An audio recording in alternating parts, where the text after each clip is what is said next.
오늘 우리가 함께 읽은 본문 요한복음 12장 20절에서 28절의 말씀, 이 말씀 가운데 제가 가장 중요하다고 생각하는 단어가 하나 있었습니다. 그게 무엇일까요? 여러분도 한번 짐작해 보시기 바랍니다. 너무 어려우면 안 되니까 한자로 된 단어입니다. 한자로 된 것도 여러 가지가 있죠. 제가 염두에 둔 단어는 때라는 단어입니다. 오늘 우리가 읽은 본문 12장 23절, 27절에 보면 때라는 단어가 3번 등장합니다. 23절에 인자의 영광을 얻을 때가 왔도다. 27절에는 2번 나오지요. 아버지여 나를 구원하여 이 때를 면하게 하여 주옵소서. 그러나 내가 이를 위하여 이 때에 왔나이다. 우리 한글 성경에는 분명하지 않지만 영어 성경을 읽어보면 31절도 때라는 단어가 나옵니다. 이 세상에 대한 심판의 때가 왔다. 오늘 본문이 때의 중요성을 우리에게 말해주고 있습니다. 그런데 오늘 본문에서 말하는, 주님이 말하는 이 때는 어떤 때일까요? 무엇을 위한 때일까요? 우리 인생은 사실 수많은 때가 교차해서 살아가는 것 같습니다. 여러분, 전도서 3장 1절에서 8절까지 말씀을 보면 많은 때가 등장합니다. 이 중에서 주님이 말하는 때는 어떤 때인지 한번 생각해 보시기 바랍니다. 천하의 범사가 기한이 있고 모든 목적이 이룰 때가 있나니 날 때가 있고 죽을 때가 있으며 심을 때가 있고 심은 것을 뽑을 때가 있으며 죽일 때가 있고 치료시킬 때가 있으며 헐 때가 있고 세울 때가 있으며 울 때가 있고 웃을 때가 있으며 슬퍼할 때가 있고 춤출 때가 있으며 돌을 던져버릴 때가 있고 돌을 거둘 때가 있으며 안을 때가 있고 않는 일을 멀리할 때가 있으며 찾을 때가 있고 잃을 때가 있으며 지킬 때가 있고 버릴 때가 있으며 찢을 때가 있고 꿰맬 때가 있으며 잠잠할 때가 있고 말할 때가 있으며 사랑할 때가 있고 미워할 때가 있으며 전쟁할 때가 있고 평화할 때가 있느니라. 오늘 전도서 기자는 우리 인생에 수많은 때가 있음을 말해주고 있죠. 이 중에서 오늘 주님이 말하는 때는 죽을 때를 말하는 것입니다. 오늘 우리가 읽은 본문 바로 앞부분에 보면은 종려주일날 우리 주님이 나귀를 타고 예루살렘에 입성하는 이야기가 기록이 되어 있습니다. 그리고 오늘 본문 뒤에 13장에 보면은 우리 주님이 목요일 밤 마지막 만찬을 하시고 제자들의 발을 씻기신 세족식 이야기가 기록되어 있죠. 그러면은 우리 주님이 종려주일 예루살렘으로 들어오시고 주일, 월요일, 화요일, 수요일, 목요일 저녁까지 많은 일을 하셨습니다. 마태복음, 마가복음, 누가복음, 공관복음서를 보면 굉장히 많은 분량이 바로 주님이 마지막 한 주간 동안 하셨던 일, 사건, 이야기들을 집중적으로 기록해주고 있습니다. 그런데 놀랍게도 요한은 그 많은 이야기들 중에 오직 오늘 우리가 읽은 본문의 이야기 하나만을 전해주고 있습니다. 하나의 미래에 대한 이야기. 왜 요한이 그렇게 했을까요? 아마 요한은 이 이야기, 이 사건이야말로 예수님의 고난주간 일 가운데 가장 중요한 사건이라고 생각했기 때문일 겁니다. 이 하나의 미래에 대한 이야기는 요한만이 우리에게 전해주고 있는 이야기입니다. 요한은 요한복음 전체에 걸쳐서 때라는 단어를 매우 중요하게 자주 사용하고 있는 것을 볼 수 있습니다. 주님께서 가나의 혼인잔치에 가셨을 때 포도주가 떨어졌습니다. 어머니 마리아가 아들에게 와서 아들은 분명 뭔가 대책이 있을 거야. 포도주가 떨어졌다 말했습니다. 그때 요한복음 2장 4절을 보면 우리 주님께서 조금은 퉁명스러운 듯이 내 때가 아직 이르지 못하였나이다. 내 때가 아직 아니라고 말했습니다. 초막절에 사람들이 주님에게 몰려와서 예수님, 우리에게 보여주신 그 많은 기적들을 예루살렘에 올라가서 한번 보여주면 수많은 사람이 주님을 따르게 될 텐데요, 빨리 예루살렘으로 올라가시죠. 그렇게 말했을 때 요한복음 7장 6절과 8절에 우리 주님은 두 번이나 동일하게 내 때가 아직 이르지 아니하였다 말했습니다. 이후에 우리 주님이 예루살렘에 올라갔을 때도 바리새인과 간원들이 예수님을 붙잡고자 했지만 예수님을 잡지를 못했습니다. 그 이유를 요한은 7장 30절과 8장 20절에서 두 번이나 주님의 때가 아직 이르지 않았기 때문이다 이렇게 말합니다. 오늘 우리가 읽은 이 본문 이전에 요한은 주님의 때가 아니라고 계속해서 우리에게 말해주지요. 그러나 오늘 본문부터 뒤에 있는 요한복음을 읽어보면 주님의 때가 마침내 이르렀다고 말하고 있습니다. 오늘 우리가 읽은 본문 12장 23절, 27절, 31절에서 때가 이르렀다고, 그리고 바로 뒤에 있는 13장 1절에서도 예수께서 자기가 세상을 떠나 아버지께로 돌아갈 때가 이른 줄 아셨다. 이제 하나님께로 돌아갈 때가 이른 줄 아셨다 말합니다. 17장 1절에서는 어떻습니까? 아버지여, 때가 이르렀사오니 아들을 영화롭게 하사 아들로 아버지를 영화롭게 하게 하옵소서 기도했습니다. 오늘 이전에는 항상 자신의 때가 아니었다고 말했지만 이제는 자신이 죽을 때가 되었다고 선언한 것입니다. 자신이 이 세상에 온 목적이 자기를 희생하여 온 인류를, 유대인만이 아니라 오늘 본문에 예수님을 뵙고 싶어서 찾아온 헬라인들, 이방인들까지 모든 사람들을 구원하기 위해 오신 빛이라는 사실을 밝히 말씀하신 것입니다. 오늘 우리가 읽은 본문 20절을 보면 유월절 명절을 지키기 위해서 예루살렘을 방문한 헬라인들이 있었습니다. 아마도 이 헬라인들은 유대교로 개종한 헬라인들이었을 겁니다. 이 사람들이 예수님을 뵙고 싶어서 제자들을 찾아와서 부탁했습니다. 주님을 좀 뵐 수 없을까요? 왜 예루살렘에 온 이 헬라인들이 예수님을 뵙기를 청했을까요? 아마도 이 사람들은 명절을 지키기 위해서 예루살렘으로 오면서 예수님에 대한 소문을 들었을 것입니다. 오늘 이 12장 바로 앞에 요한복음 11장에 보시면 우리 주님이 죽었던 나사로를 살리시는 기적을 일으켰다는 것을 읽을 수 있습니다. 이 소문은 아마 삽시간에 퍼졌을 것입니다. 아니, 예수라는 사람이 죽은 나사로를 살렸다는데, 왜 베다니 마을에 사는 나사로 있잖아, 죽었는데 살아났다는데, 발없는 소문이 천리를 간다고 사방으로 이 소문이 퍼졌을 것입니다.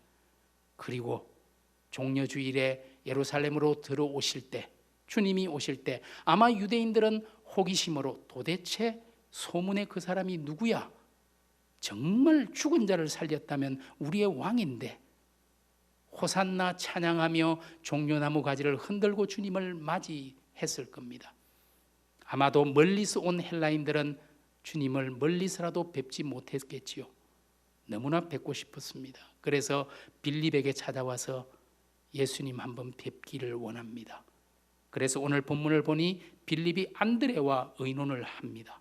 그리고 빌립과 안드레가 주님에게 찾아가서 말씀드렸습니다. 주님, 멀리서 온 헬라인 몇 사람이 우리 주님을 뵙고 싶다고 청하는데 어떻게 할까요? 그런데 그때 주님께서 느닷없이 인자의 영광을 얻을 때가 왔도다. 갑자기 인자의 영광을 얻을 때가 왔도다. 인자가 죽을 때가 되었다라는 말을 하십니다. 마침내 내가 죽을 때가 되었구나. 사실 누구라도 죽는 것을 기뻐하고 좋아할 사람이 어디 있습니까? 모두가 죽는 것은 두려운 일입니다. 우리 주님도 우리와 같은 육신과 성정을 가진 분인데 죽는 것이 반가운 일일 수만은 없었을 것입니다.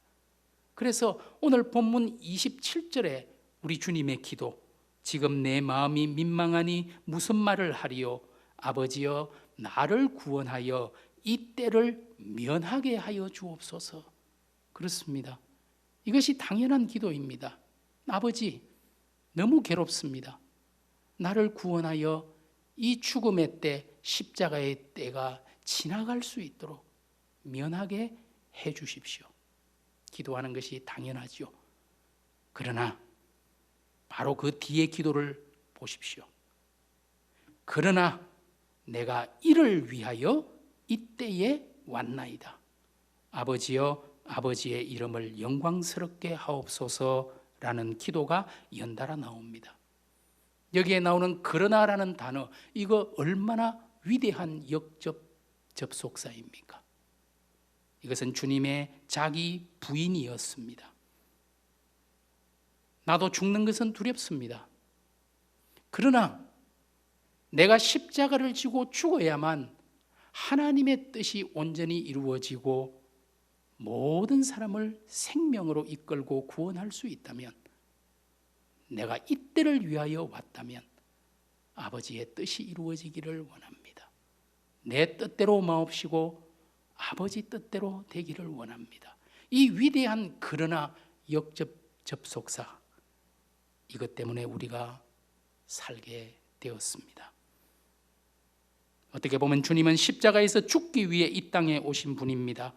이제 마침 그 시간이, 죽을 때가 무르익었으니 한편으로 감격스럽기도 했을 겁니다. 그래서 이렇게 말씀하셨겠죠. 인자의 영광을 얻을 때가 왔도다. 저와 여러분에게도 그러나의 반전이 필요하지 않을까요? 우리 마음속에 세상의 시류를 따라 넓은 길, 편한 길로 가고 싶은 마음이 있습니다. 그러나 주님을 위해서라면 세상을 거슬러 좁은 길, 험한 길로 갈 수 있는 용기와 믿음을 주십시오. 이 그러나의 반전이 필요합니다. 만몬, 정욕, 자리, 명예, 물질에 대한 욕심이 앞설 때가 있습니다. 그러나 주님을 위해서라면 이런 것들보다 주님 가르치신 그 계명을 지키고 경건에 이르도록 힘쓰고 훈련하는 자가 되게 해 주십시오. 이 그러나의 반전이 우리에게도 있어야 하지 않을까요? 오늘 우리 주님은 자신이 죽음으로 수많은 사람이 새 생명을 얻게 되는 진리를 가르쳐 주셨습니다. 오늘 우리가 읽은 본문 12장 24절을 다시 한번 함께 읽어보겠습니다. 내가 진실로 진실로 너희에게 이르노니 한 알의 밀이 땅에 떨어져 죽지 아니하면 한 알 그대로 있고 죽으면 많은 열매를 맺느니라. 진실로 진실로 너희에게 이른다. 우리 예수님이 정말 중요한 이야기를 할 때 진실로 진실로 강조해서, 두 번 강조해서 말씀하시죠. 제가 궁금해서 한번 찾아봤습니다. 주님이 요한복음에서 진실로 진실로 두 번 강조한 게 몇 번이나 있나? 무려 25번이나 진실로 진실로. 여러분 성경을 읽다가 주님이 진실로 진실로 말했으면 그 뒤에 나오는 내용에 줄을 긋고 마음속 깊이 생각하고 묵상해 보시기 바랍니다. 한 알의 밀이 땅에 떨어져 죽지 아니하면 한 알 그대로 있지만 죽을 때는 수많은 열매로 다시 살아나게 된다는 것을 우리에게 말씀해 주셨습니다. 주님은 참으로 땅에 떨어져 죽은 하나의 밀알이었습니다. 로마의 권력자들과 유대의 종교 지도자들은 예수가 죽으면 이제는 세상이 조용해지겠지, 예수만 십자가에 못 박으면 세상이 조용할 거야, 그들은 예수를 그냥 한 차례 지나가는 비라고 생각했습니다. 그러나 우후죽순이라는 말처럼 비가 온 뒤에 땅 여기저기에서 땅을 뚫고 죽순 대나무가 자라 올라오는 것처럼 우리 주님이 죽으심으로 수많은 예수쟁이들이 다시 살아나게 될 줄이야 그들이 상상이나 했을까요? 죽음으로써 사는 것이 기독교 복음의 본질입니다. 죽어야 사는 비밀이 십자가와 부활의 사건입니다. 이 세상의 본질은 어떻습니까? 너 죽고 나 살자는 것입니다. 그러나 우리 주님은 나 죽고 너 살아야 한다고 말합니다. 그래야 나도 살고 너도 살기 때문입니다. 오늘 본문 앞장인 요한복음 11장 50절을 보시면 당시 유대의 종교 지도자, 최고의 지도자였던 대제사장 가야바라는 사람이 이런 말을 하고 있습니다. 한 사람이 백성을 위하여 죽어서 온 민족이 망하지 않게 되는 것이 너희에게 유익한 줄을 생각지 아니하는도다. 무슨 뜻입니까? 예수를 죽이는 것이 우리 온 민족이 사는 길이니 예수를 죽이는 것이 훨씬 이익이 된다라고 말합니다. 예수를 죽이지 않으면 예수 때문에 유대 땅이 더 술렁거릴 것이고 그러면 로마가 반역의 조짐으로 보고 우리 민족을 공격하게 될 것이니 차라리 예수 한 명을 죽이면 우리 모두가 살게 되니 그것이 훨씬 좋은 일이고 이익이 아니겠는가 말하고 있는 것이죠. 나라와 민족을 위해 이 얼마나 가슴 벅찬 대의 명분입니까? 대를 위한 소의 희생, 이 얼마나 그럴듯한 논리입니까? 하지만 정작 가야바가 두려워한 것은 나라와 민족과 백성의 안위가 아니라 자기의 존재 기반이, 자기의 기득권이 흔들릴까 하는 두려움이었습니다. 오늘 가야바는 죽어야 할 한 사람을 자신이 아닌 예수를 지목했습니다. 그러나 주님은 오늘 본문에서 자기 자신을 죽어야 할 하나의 미랄로 삼습니다. 가야바가 너 죽고 나 살자고 했다면 주님은 나 죽고 너 살자라고 하는 것입니다. 이 차이는 참으로 하늘과 땅의 간격만큼 큰 것이지요. 자기를 위해 남을 죽이고자 했던 가야바는 결국 망하고 말았고 그가 명분으로 내세웠던 나라와 민족도 로마에 의해 망하고 말았습니다. 그러나 자기 자신이 기꺼이 죽는 한 알의 밀이 되고자 했던 주님은 부활의 주님으로 살아나셨고 지금도 제 마음 가운데, 여러분의 마음 가운데 살아계시는 주님이십니다. 저와 여러분은 과연 어떤 사람이었습니까? 가야바와 같이 다른 사람이 죽기를 원하던 사람들은 아니었습니까?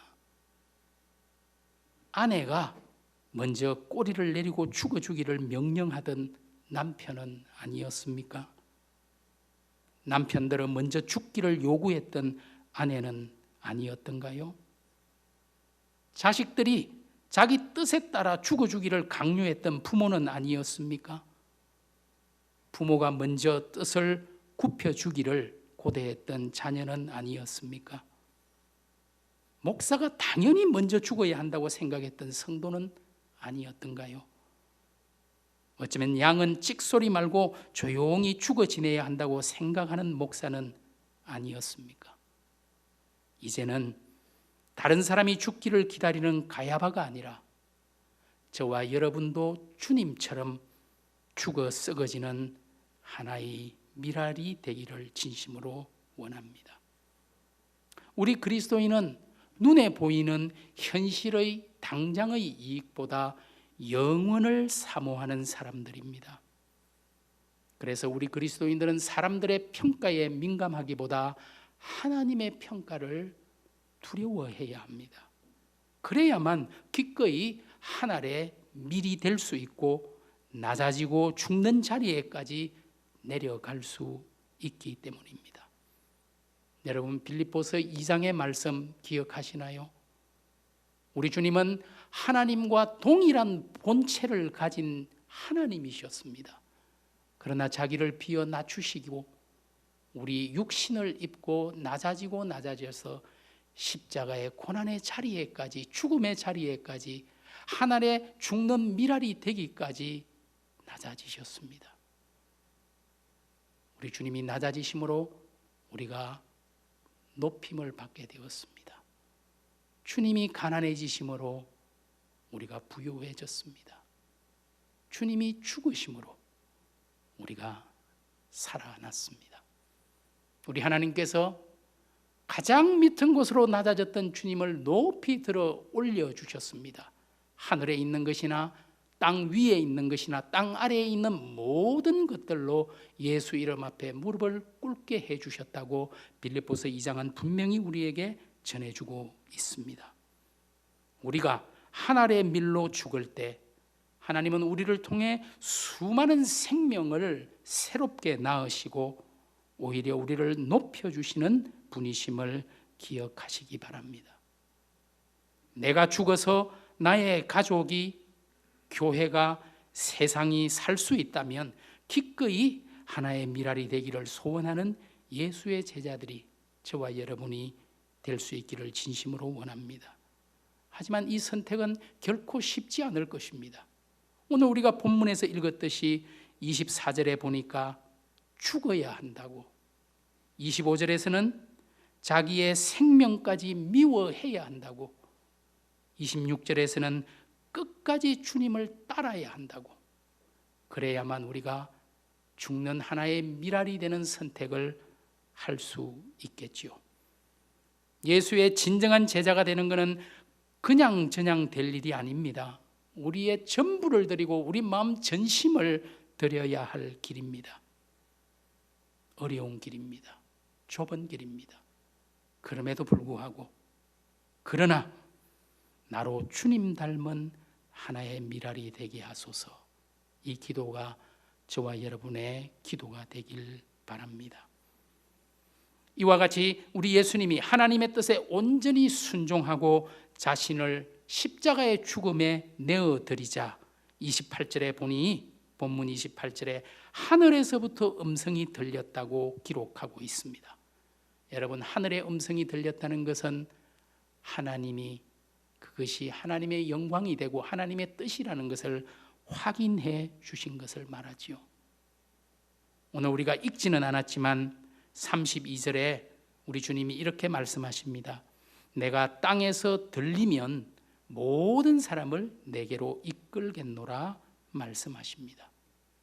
이제 주님이 십자가에 들릴 때, 부활로 다시 일어날 때, 그때에는 모든 사람을, 유대인만이 아니라 오늘 예수님을 뵙기를 청하며 찾아왔던 이방인 헬라인들까지도 모든 사람을 내게로 이끌겠노라, 구원의 장중에 불러주실 것임을 분명히 약속해 주셨습니다. 여러분, 어떤 사람이 우리 사람의 인생을 모래시계에 비유하는 것을 들었습니다. 저는 일리가 있다고 생각합니다. 여러분, 모래시계에는 위에 있는 모래가 자꾸 아래로 내려가고 내려갑니다. 오늘 저와 여러분의 모래시계에는 얼마나 위에 모래가 많이 남아 있습니까? 안타깝게도 아래로 내려간 시간, 과거는 우리의 시간이 아닙니다. 그것은 하나님의 시간이에요. 엄밀히 말해 미래도 우리의 시간은 아닙니다. 그것은 하나님의 시간이에요. 하나님이 허락하신 현재, 지금만이 우리에게 허락된 때입니다. 이 때를 어떻게 살아야 할까요? 우리 주님께서 요한복음 12장 36절에 이렇게 말씀하십니다. 너희에게 아직 빛이 있을 동안에 빛을 믿으라. 그리하면 빛의 아들, 딸이 되리라. 오늘 우리가 빛 대신 주님을 믿고 빛으로 살아가기로 결심할 때, 오늘 우리는 주님의 제자로, 주님의 자녀로 살아가는 것이죠. 이것이야말로 진정한 종말론적 신앙입니다. 마치 오늘이 내 마지막 날인 것처럼 최선을 다해 사는 것, 그것이 바로 종말론적 신앙이죠. 우리에게 아직 호흡이 있는 동안에, 우리에게 아직 생명의 빛이 있는 동안에 어두운 세상을 밝히는 하나의 등불로 새로운 생명을 창조하는 하나의 미랄로 치열하게 하루하루를 살아가는 예수의 사람들이 될 수 있기를 소원합니다. 오늘 본문 요한복음 12장 24절 다시 한번 읽어보기를 원합니다. 같이 읽겠습니다. 내가 진실로 진실로 너희에게 이르노니 한 알의 밀이 땅에 떨어져 죽지 아니하면 한 알 그대로 있고 죽으면 많은 열매를 맺느니라. No cross, no crown이라는 말이 있죠. 십자가가 없으면 왕관도 없다. 무슨 의미입니까? 주님의 고난의 사건이 있었기에 부활의 영광도 있는 것입니다.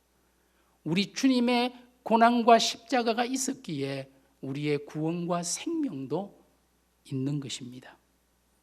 여러분 모두가 가정을 살리고 직장을 살리고 교회를 살리고 세상을 살리고 결국 자기 자신도 살리는 하나의 미랄, 기쁜 소식 교회 한 사람 한 사람이 될 수 있기를 주님의 이름으로 축복합니다.